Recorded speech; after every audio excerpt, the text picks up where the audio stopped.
Today, Ron DeSantis dropped out of the race for the Republican nomination. Now, to some extent, this is due to his uniquely dreadful personality, but there's more to it than that. The reality is, Ron DeSantis, who a year ago people thought would be the nominee, they thought he was the guy that could wrestle the nomination from Trump. He was the future of the Republican Party. The reality is, he got drubbed because Trump was always going to be the nominee. Now, of the New Hampshire primary, we have two candidates standing, but really we only have one. Tomorrow, Nikki Haley will be drubbed in New Hampshire, and Donald Trump will go on to walk to the nomination. And this was always going to be the case. And the media and the punditry, to some extent because they wanted there to be a different story, because just they wanted a story, but also because they disliked Trump, they told a different story. They told us there was going to be a competitive nomination.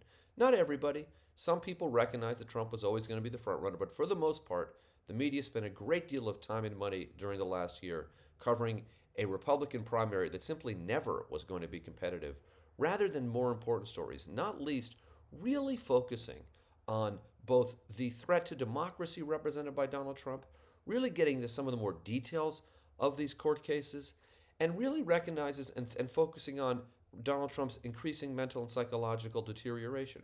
These were all stories that are massively important for the nominee of a major party, but instead we heard about what's Tim Scott's roads to the nomination? How could Doug Burgum come out of nowhere? Will Asa Hutchinson break through in Iowa? Those were all non stories that took too much time and attention away from real stories that are more important.